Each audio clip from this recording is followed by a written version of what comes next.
怎么了？可能是脚扭了，没事，你先走着，我给他正一下。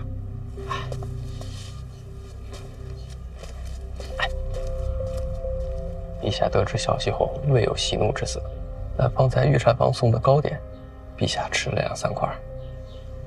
陛下平日动怒之时，绝不会去动糕点，这不敢说。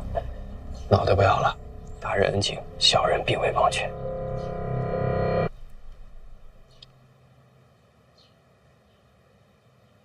陛下，他们都候着您呢。传大皇子。是。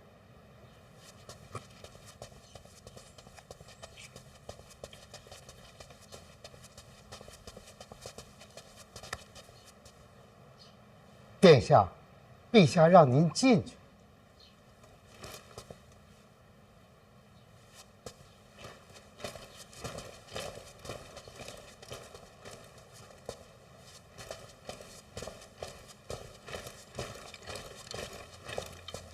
父皇，听说最近你跟范闲走得很近，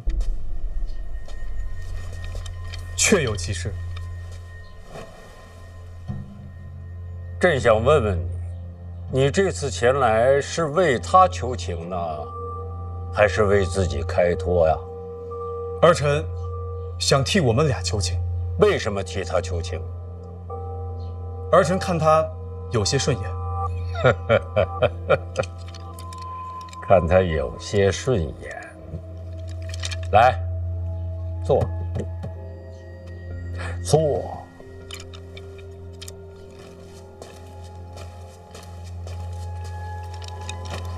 怎么看他就顺眼了呢？他重情义。他重情义，那别人呢？京都百官多是重名重利，重情者少了些。陛下，户部尚书范建求见。让他等着。是。刚才你说诸子百官重情者少，知道为什么吗？儿臣不懂。李成儒，你是一个忠厚之人，不懂为好。儿臣常年驻守边境，眼光见识是浅薄了些。浅了好，安心省心。去吧。是。哎，把范家父子叫进来。是。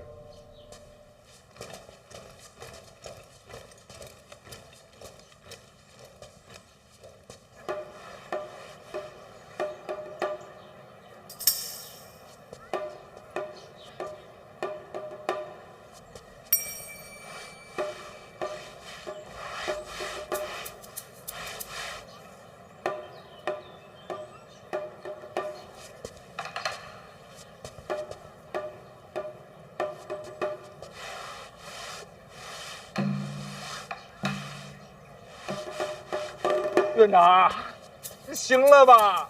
继续擦。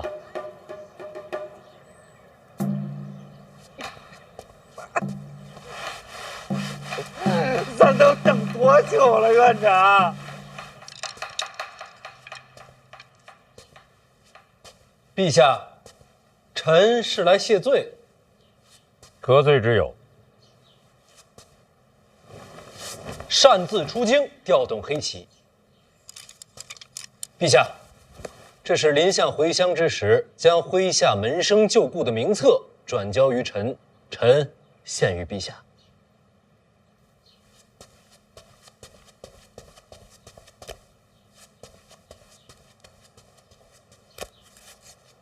范建，你来干嘛？臣，袖子里头装着什么东西？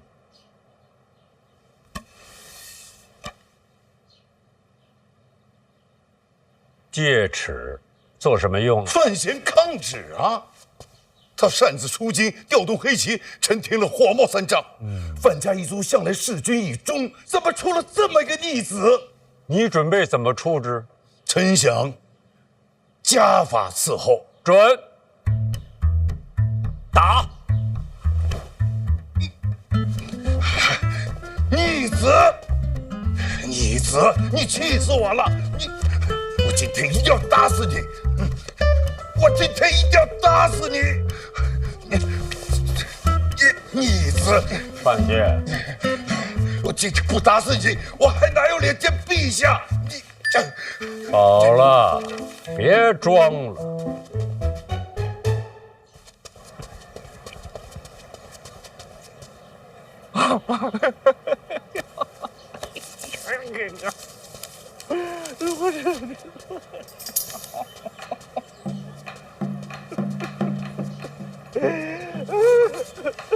行了，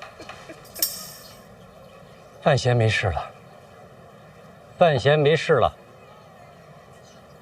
真的？哎呀，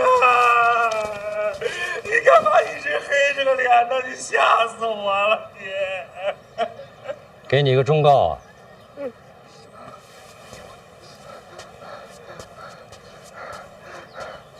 人不要太聪明了。属下记住了。那属下就回府里去等小范大人了。哎，既然来了，帮我办完事再走吧。您说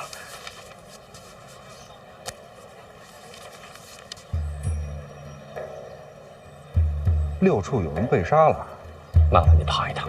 麻烦倒不麻烦，按这地方到京都这距离，应该当地的同僚办案呢。是，现在人手缺少，你是老江湖了，帮我看一眼。这案子有什么特殊的吗？我等着你回来告诉我呢。哎，我这就去。从南门出去，有人在刘家坡等你。我快去快回。哎呀！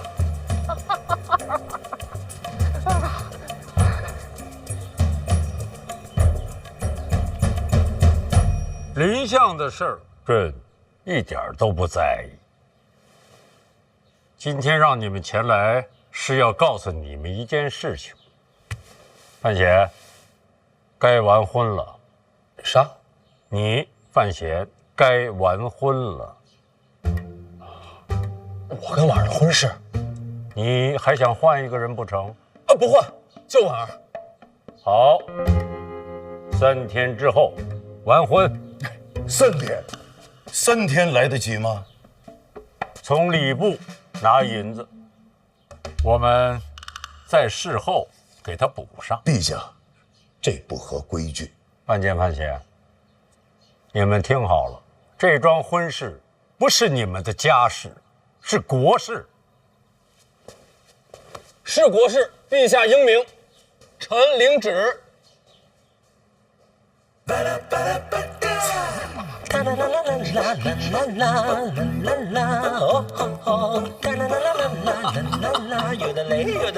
怎么样？哎，有事没事？成亲了，回头来喝喜酒。成亲，范大人，小范大人，哎，他要成亲了，我去宣旨。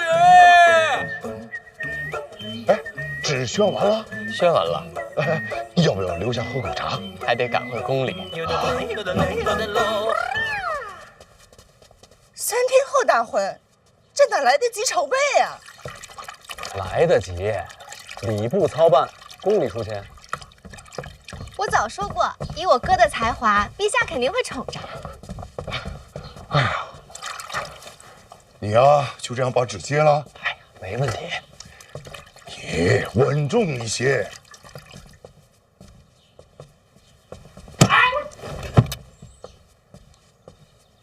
这一惊一乍的做什么？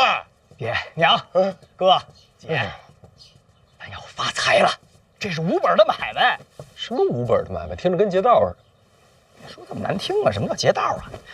你成亲这档子事儿，可比劫道挣得多了。什么乱七八糟的？你想啊，宫里出钱，礼部操办，这咱家不就是没有本钱吗？皇恩浩荡，这是多大的荣耀啊！倒是这道理，对吧？等到那个时候，那京都这么些名流、文武百官，那不得削尖了脑袋往里钻呀？你是说人来的多，礼金就多？他想的恐怕不是人多，他想要人少。要么还得说你是我哥呢。那人少，礼金不就少吗？这都什么情况了？你还在乎那点礼金呢？不重要，礼金还不重要，资格最重要。什么资格？入席的资格呀！你想谁不想吃这顿饭呀？到时候咱这就得大办，能办多大办多大，得让北齐都能知道。但是呢，能够进范府的机会，入席的资格越少越好，越精越好。就得是那些个京都的达官显贵，要进不了咱家的门，就是臊子都出不了门。饥饿营销啊！人要来了，也不能让人家忍饥挨饿，是吧？也得好吃好喝好待遇。那请谁不请谁，不都得罪人吗？不得罪啊，咱摊开卖呀，公平公正，价高者得。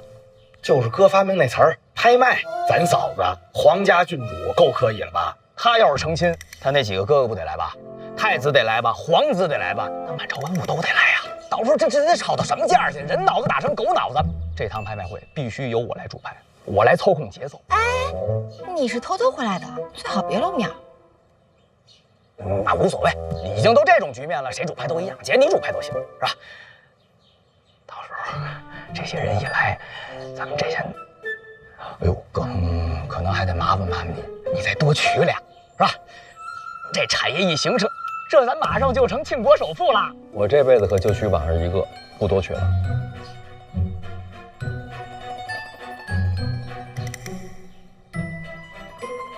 行，一个也行，就娶一个也可以，我也能让这产业做起来。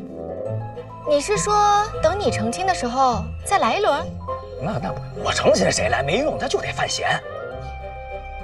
不行，咱就这么着，只能委屈一下我嫂子了。过2年呢，你找个茬儿，就把我嫂子给休了。和离之后呢，咱们还能复合吗？你再成亲，咱就再办一回，再办一回又收回钱。成亲合离，成亲合离，亲离亲离，发财了！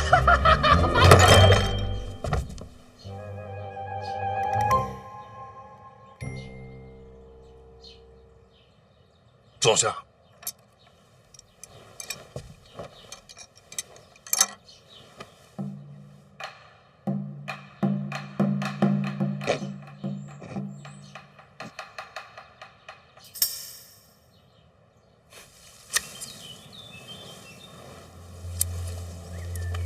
拿好，哎，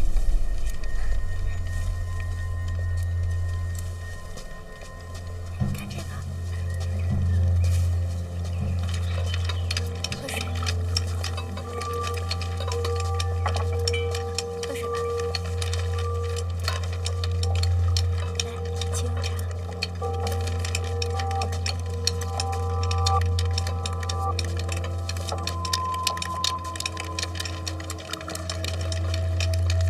喝点水吧。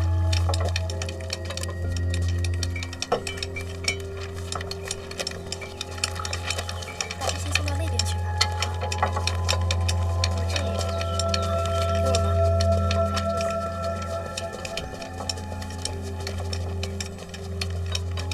他这是去哪儿了？如厕。如厕为何要带纸笔？宫内符旨，如厕可以，人不能闲。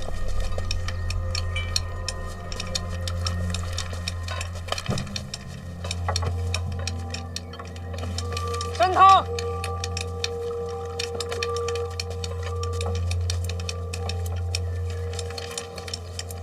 殿下在哪儿？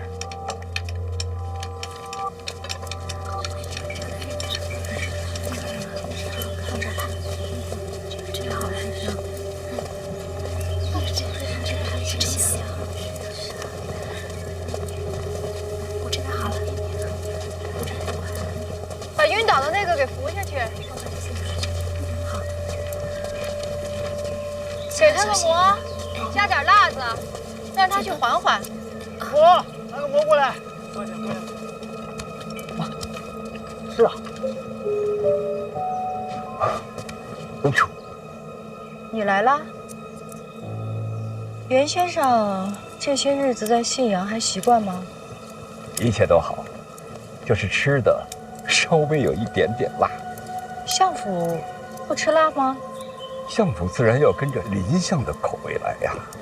袁先生在相府潜藏，也是辛苦你了。总算没有辜负公主的使命，把林若甫拉下了相位。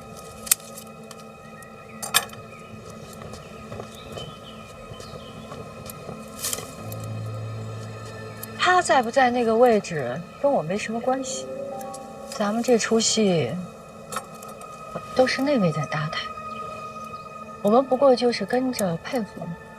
这个先生应该不会不知道吧？知道，但是我得装成不知道。骗人不如骗己，聪明。不敢，不敢。哦，对了，你不能吃辣是吧？过来，把先生府里的厨子都斩了，再换一批。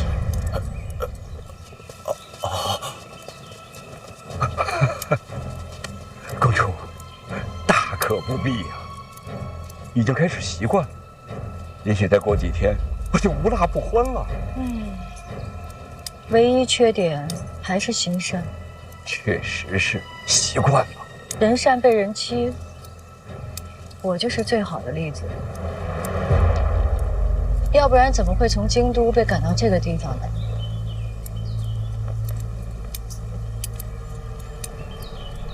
现在看我园子里这些花还艳吗？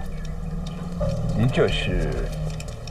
婉儿大婚，礼要备上，金石珠玉，俗气难耐，还是美一些才好。就是这花剪多了，显得难看。明年，这又是一团锦簇。伤了根本，得备些花肥。公主心善，真是名不虚传呐。为人一世，自当如此。这些人，信阳所有商铺最好的账房都被我召来了。得招。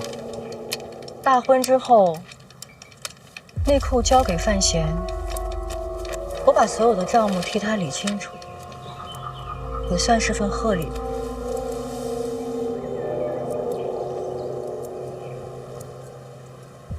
先生有话要说，不必拘谨。内库账目也算是机密，这些账房日后得严加训诫，可别泄露出去啊！不是说了要备好花肥吗？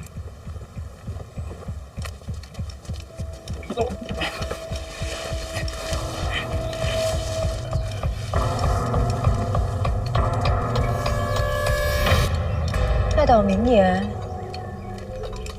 又是一团锦簇。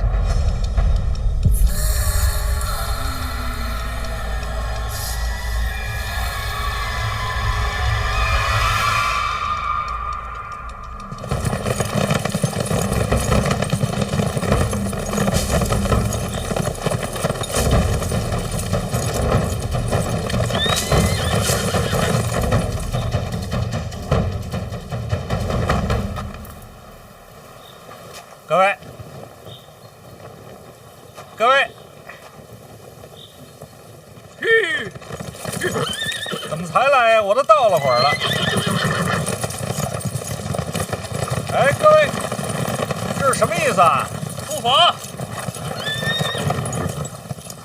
里面死的是6处的好手，我率队守卫，你进去验尸。这不得找个仵作来啊？院内绝密，知道的越少越好。那我也不能空着手干活啊。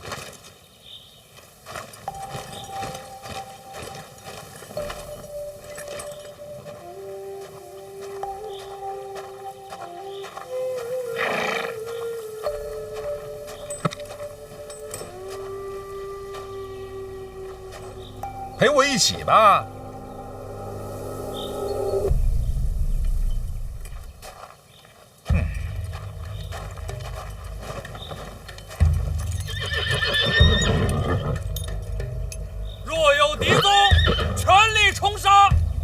伤亡过半时，分兵抵挡，护送王启年回京都。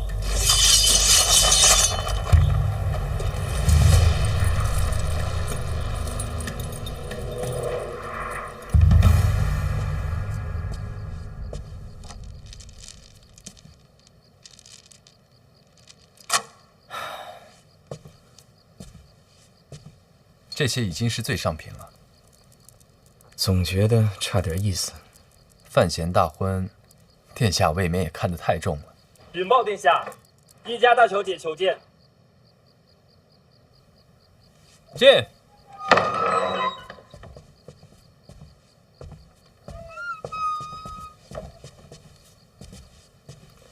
这么晚来，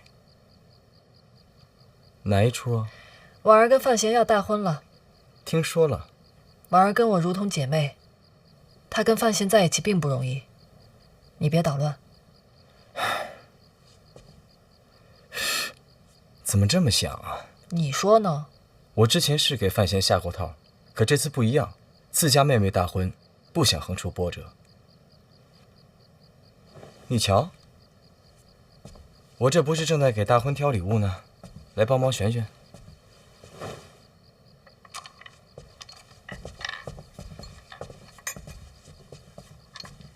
你发誓吗？要不然咱们做个交易。什么交易？你问我个问题，我对天发誓，给你的是实话，否则我不得善终，死无葬身之地。但我有个条件。什么条件？我也问你一个问题，你必须说实话，这才公平。行啊，反正我又不撒谎。要发誓。好，我也对天发誓，待会儿你问我什么问题，我都如实相告，不然就叶氏一族家破人亡。问吧。婉儿大婚，你会不会借机闹事？不会。没想过？没想过。不管我与范闲斗成什么样子，在我心中始终把婉儿当自家妹妹。那就好了，该你问了。你方才说你与婉儿情同姐妹啊，胜过亲姐妹。那你可不该有事情瞒着她。我怎么可能有事瞒着她？那我的问题来了，林拱遇害当天，范闲来找过你，都跟你说了些什么？发过毒誓的，得说实话。你怎么知道？范闲在京都有些名气，去过哪儿，遇过什么人，费点心都能查到。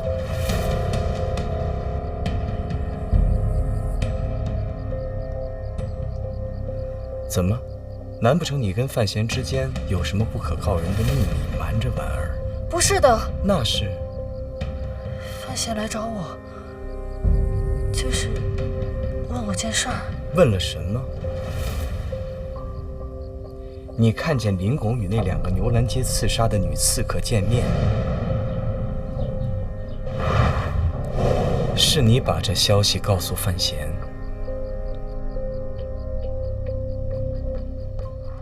你答应过我的，不会破坏他们的婚礼。当然，我说到做到。你放心，这场婚礼一定会很热闹的。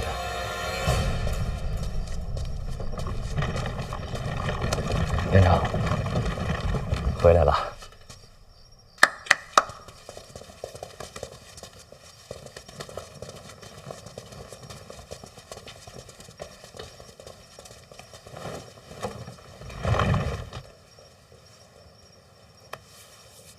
辛苦了。应该的，还扛得住。那具尸体你看到了吗？看到了。怎么死的？利器穿刺而亡。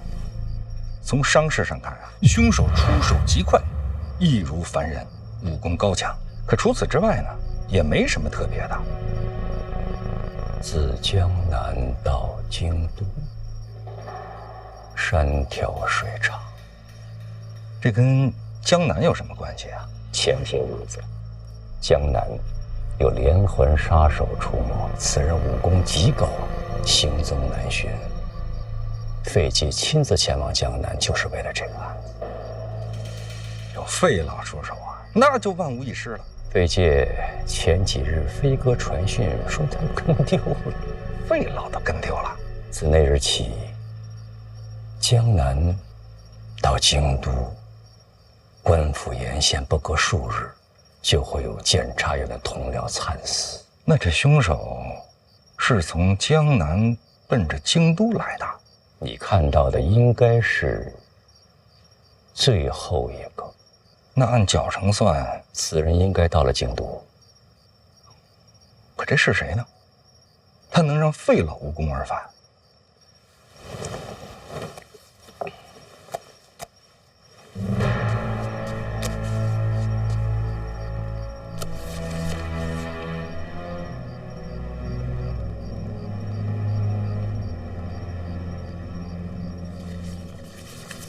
从这伤势上看，跟我今天见那尸体一模一样。一个人干的。你往前翻，往前翻，看看死者是谁。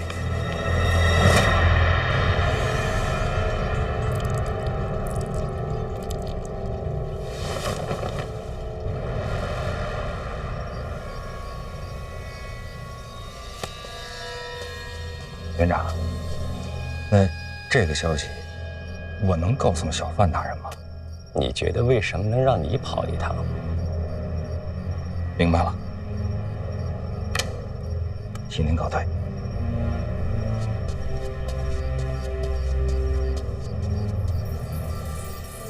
林拱被杀时不是没有怀疑过范闲，但当时范闲反驳的理由就是他并不知道林拱与刺杀有关，所以他根本没理由杀林拱。可事实证明他是知道的，所以他有动机。林拱的死很可能跟他有关。殿下，您接受婚约和叶小姐来往，难道就只是想要得到这个答案？别把我想得这么坏。范闲与郡主成亲是接掌内库的条件。如果没有这场婚事，内库就有机会重归旧主。殿下，3日时间足矣，只要把这消息告诉郡主，这场婚事就再也不可能发生。谢必安，我没有想到你会有这么坏的想法。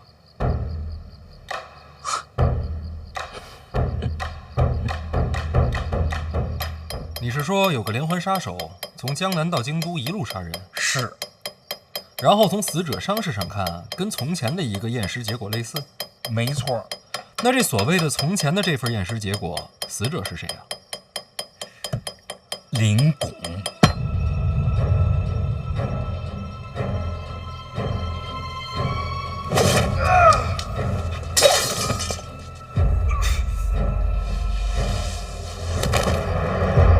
你没看错？不会错了，大人。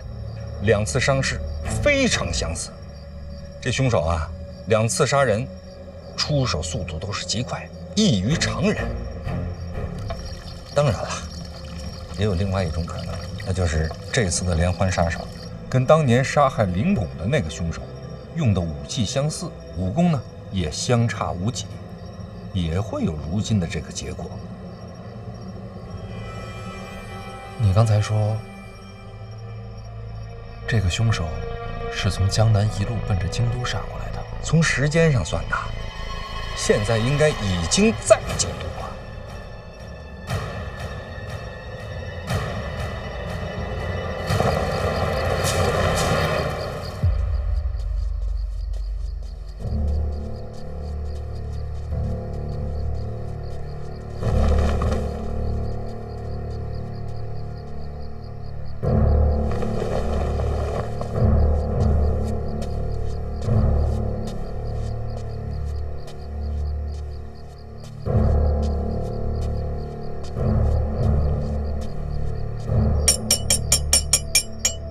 从我记事儿起，你就一直守着我。只要有你在，我就什么都不怕。你对我来说不仅仅是一个守护神，还是我在这个世界上最重要的亲人。所以我希望你能找到自己想做的事儿。找到自己想做的事，为了自己吗？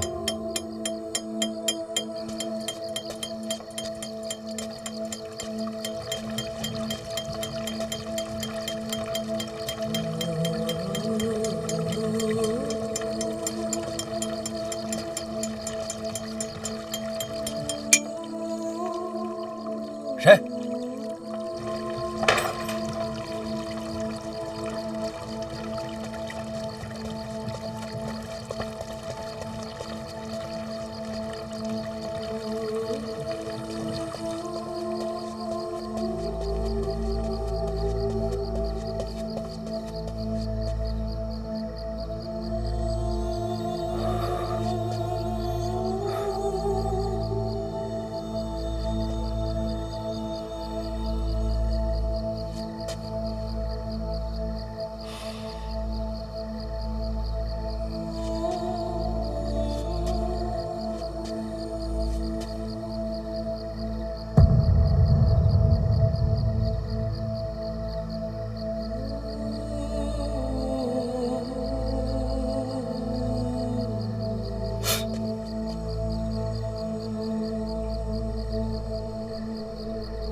吴珠说：“你到底在哪儿啊？”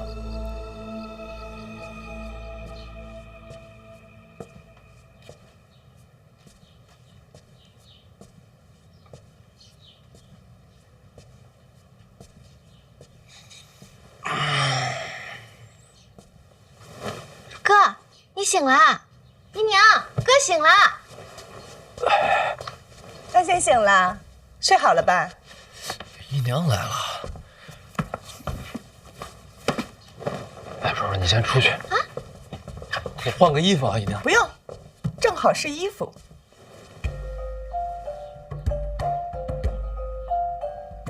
这两项都得是。想得美，满院子都是。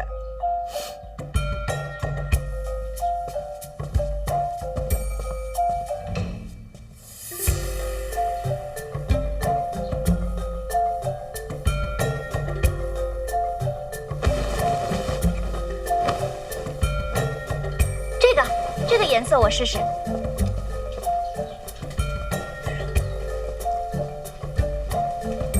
丽姐，还有丽姐，丽姐我再看看。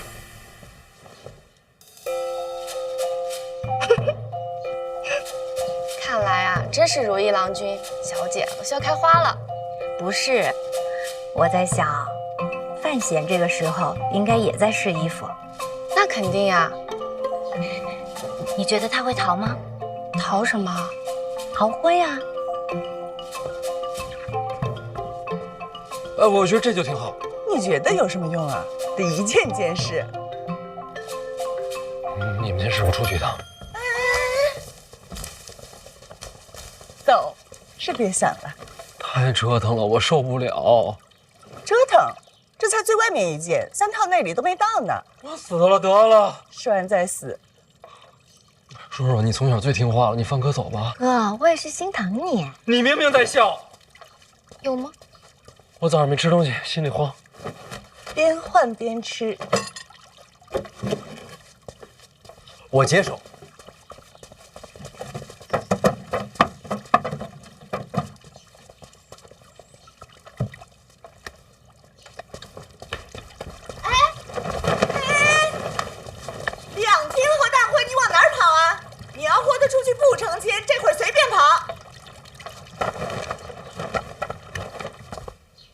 让他这么试，怕是生不如死。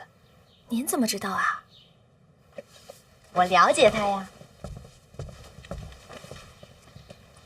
若是这时候都不逃，那就是真放不下我了。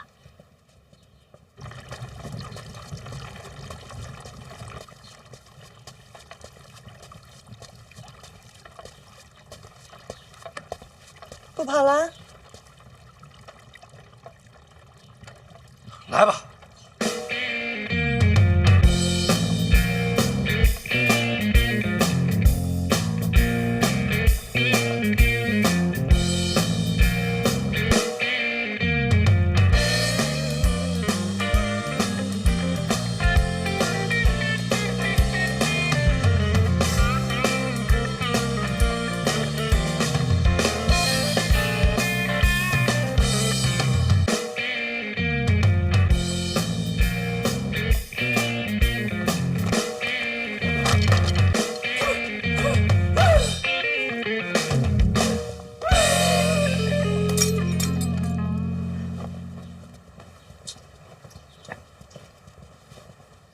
小姐，您还有很多衣服要试呢，再累啊也得忍忍。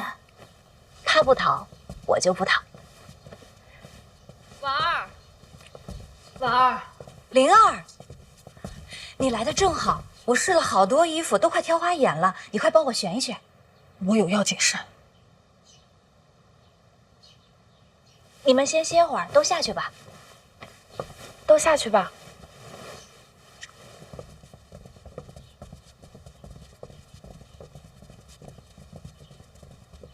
找我有事儿？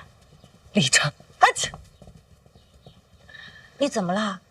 得伤寒了？没有。啊切！小桃，快去把治风寒的药拿来。小姐，您放哪儿了？就在我……算了，还是我自己去吧。你等我一下。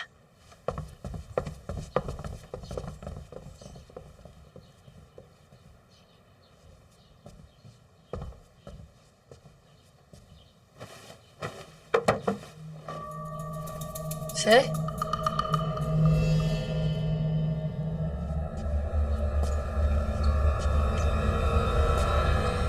这就走了？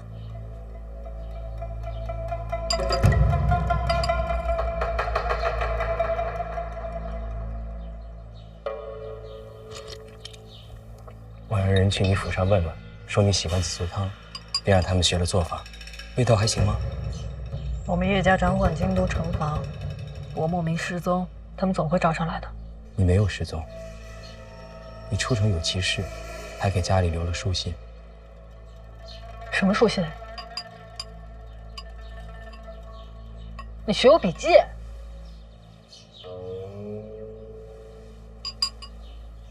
不喝了。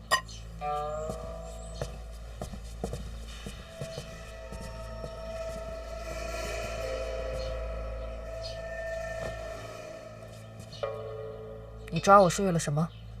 我怕你单独去见婉儿，告诉她林红的死其实与范闲有关。人不能太冲动，朋友没有你这么当的。你要提前说了，还怎么成亲？说的倒好听，你不就是想在婚礼上说穿吗？就这么不相信我？你说呢？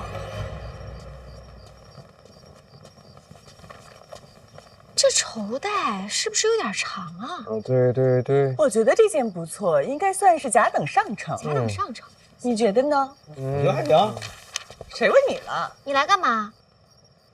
他找我有事儿，找我有事儿。我们别走啊！我不急，你忙你的呗。抓紧梁王回来继续。说吧，啥事儿？爹让我叫你。哦，我这就找他。没事，不忙，你这重要，他不着急。我着急。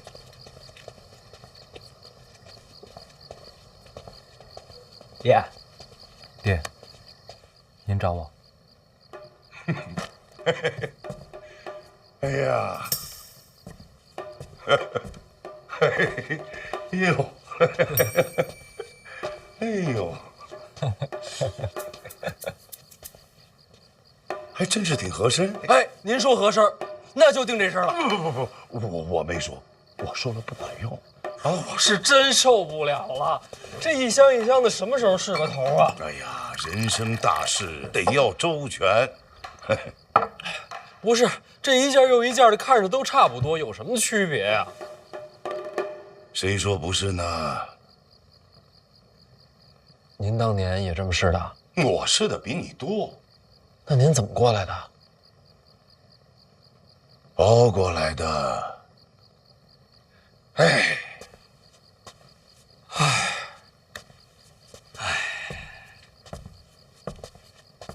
你跟着叹什么气啊？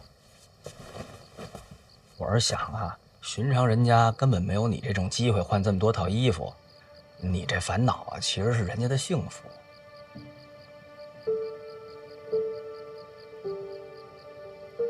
我说错了。你是范思哲吗？你能说出这话？我这次北上啊，见了太多了。咱们大庆就算国力雄厚了，可是还有好多老百姓都饿着肚子呢。所以呢？所以就得多挣钱呢。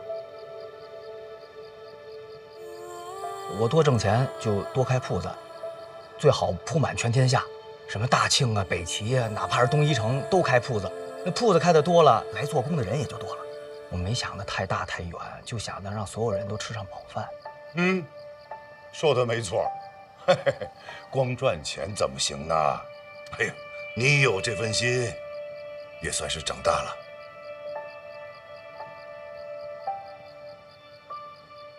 范闲啊，叫你来是有些事儿，要你自己衡量。你这次大婚惊动了整个京都，一个呢，你有诗仙之名；二一个，将要接手内库；再一个，陛下亲自指婚。如今朝堂上下各部官员都等着上门贺喜，咱们家就这么大，塞不下满朝文武。喜宴名单，你怎么想的？我提醒一句，请谁都好说，难的是筛掉哪些。来不了的人心里难免有刺，天知道什么时候就推你一把。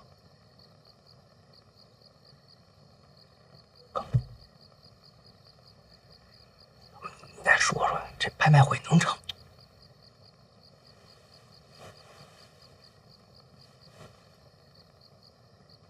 所以说，请谁不请谁，都不合适。是这道理。那就谁都别请了。成亲不设宴，说不过去。家宴，家宴，家宴。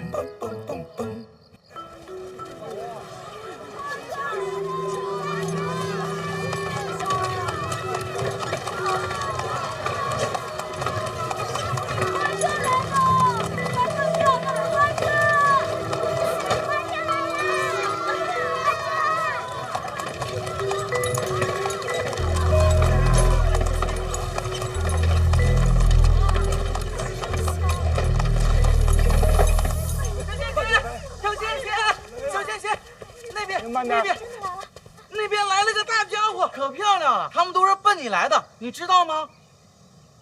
那我再去帮你看一看吧。从信阳到京都一路撒过来的，啊，日以继夜，夜以继日的，都不休息吗？他们轮流撒，那得撒多少花啊？车上装得下？这一路上啊，一路薅啊。不知道路秃了多少座山。他是我亲自赶出京都的，如今大张旗鼓来给我送礼。毕竟他是郡主的生母嘛。他要是爱屋及乌啊，就不是李云瑞了。哎，来了。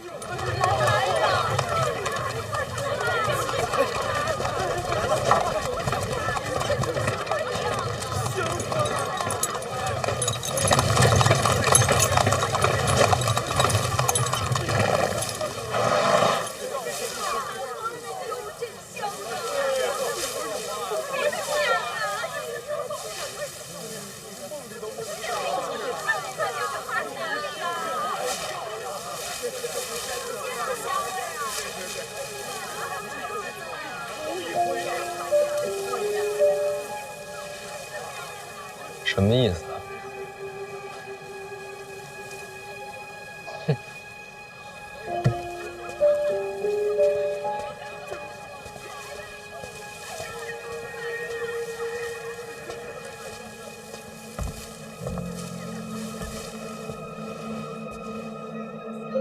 好久不见。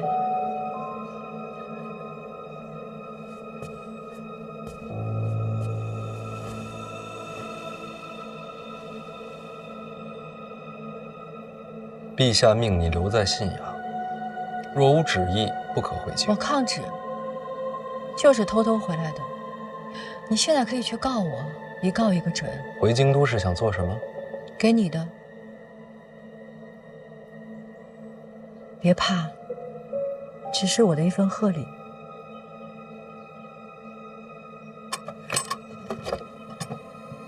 与婉儿成亲之后，你就该接手内库了。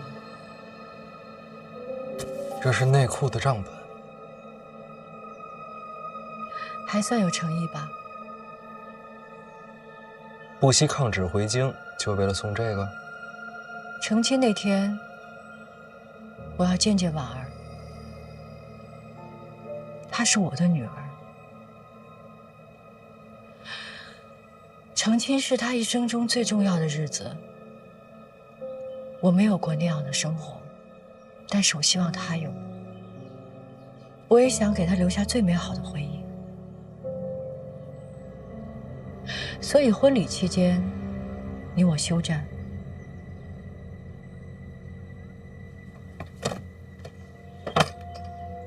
那婚礼之后呢？那还用问？你死我活。就没有想过我不答应？刚刚说了，可以去告我。我只做我想做的事情。你怎么选，我都接着。在京都住几天？看我高兴。住哪儿？反正不是范府。藏得好点儿。该叫我一声娘了吧？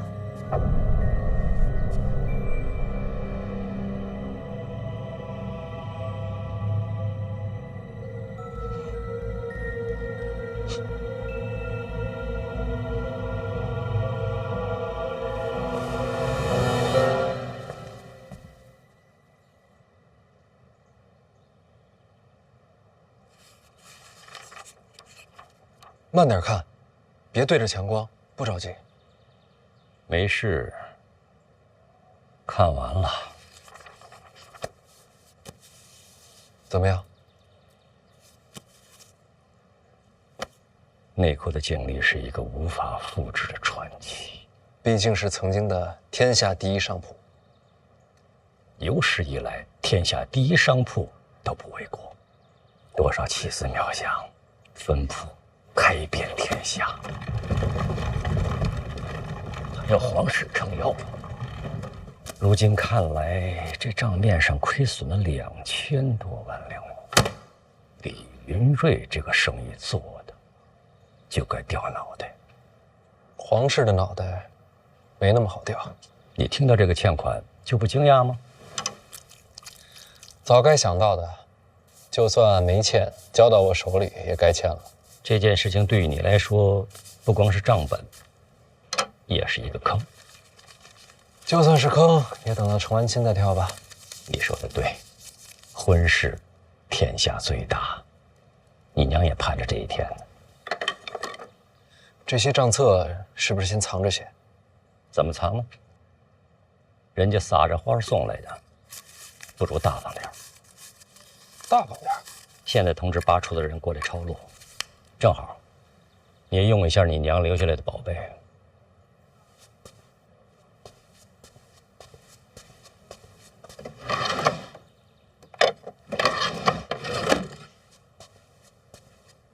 抄完之后呢，都给谁看？该看到的都可以用。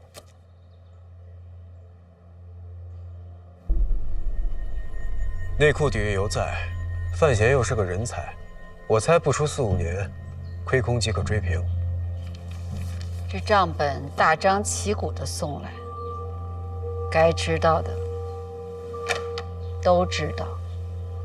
天下商贾逐利而行，既然知道欠债，谁还敢跟范闲做买？这亏空只会越滚越大。半年之内若无转机，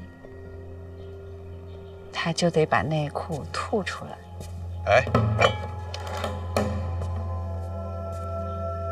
半年时间，2000万两，即便是神仙也做不到吧？除非有人愿意帮他。范闲入京以来，有没有明确的表示过要投效东宫麾下？还没有。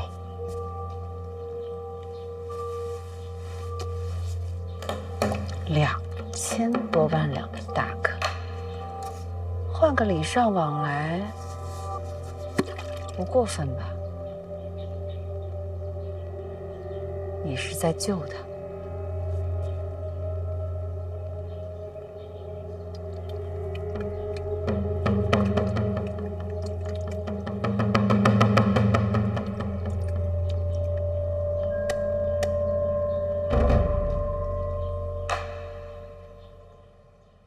想救你的人不多，落井下石的人不少。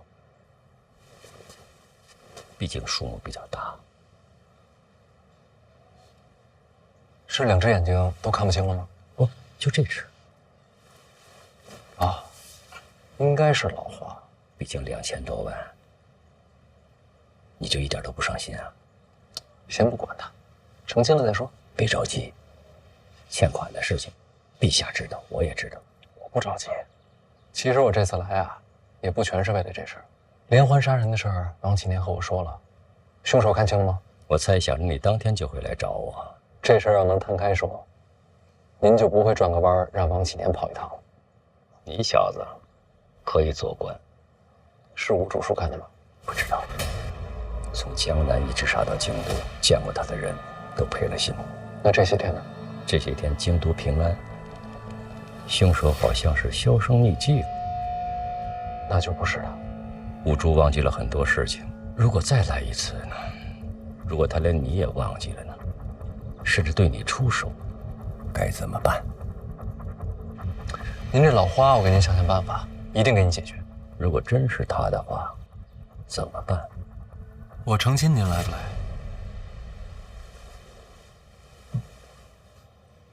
那是你的家宴，就是家宴才会请您啊。我早就没有家了。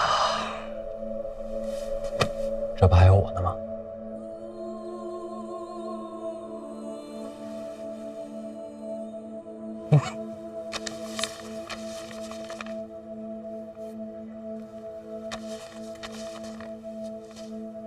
成婚之后再看吧。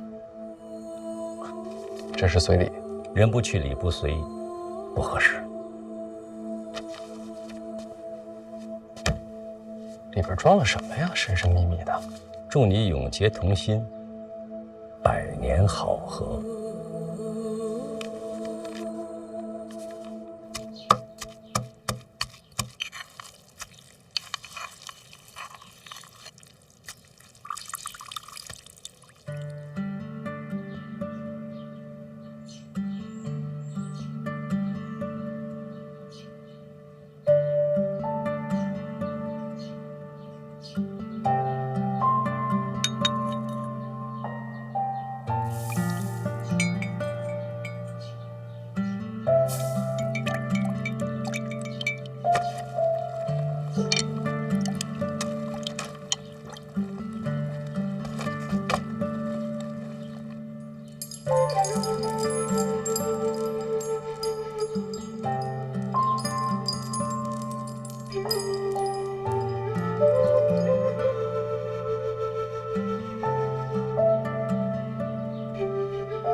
成美，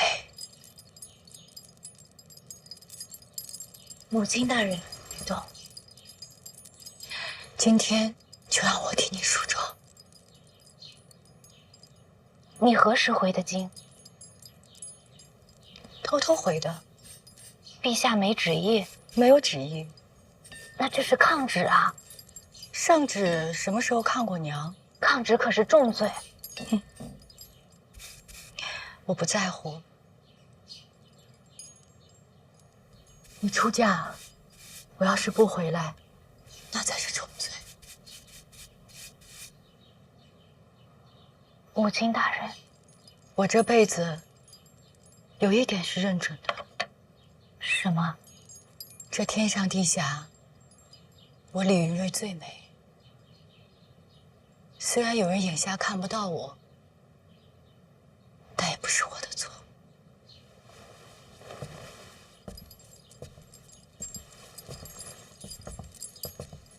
您说的是谁？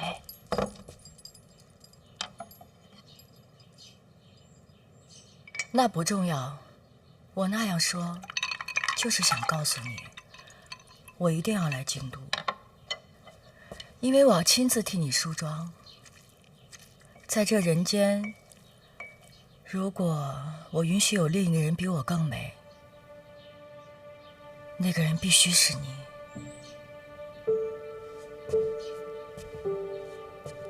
必须是今天。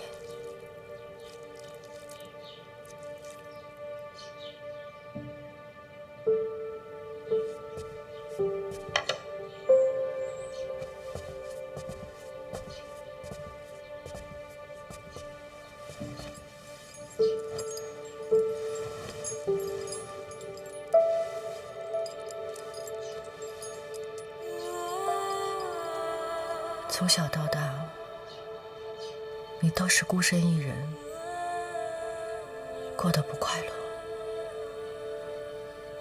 如今也无法弥补，只有今天，让我尽一次母亲的责任，让我亲自将你送入到人生的下一程。娘，别哭，现在胭脂刚好。娘，以后能不能不要再跟范闲争斗了？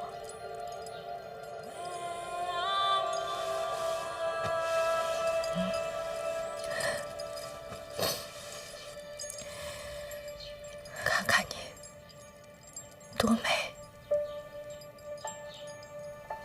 做娘的输给你了。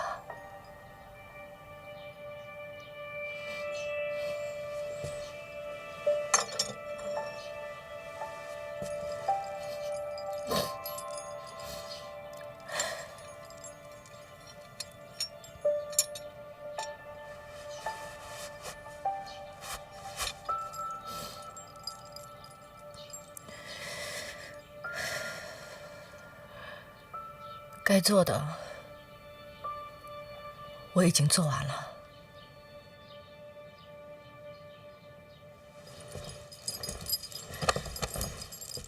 您要去哪儿？偷偷的来，自然要偷偷的走。婉儿，我没有过过你这样的日子，我羡慕你。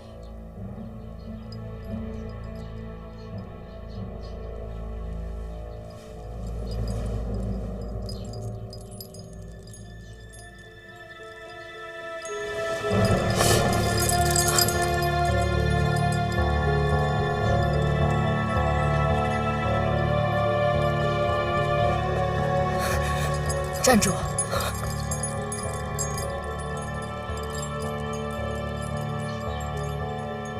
从今往后，把我这个娘从你心里给挖出去。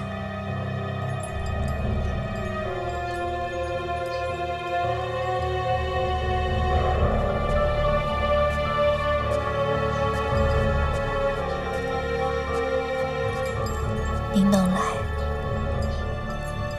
我很开心。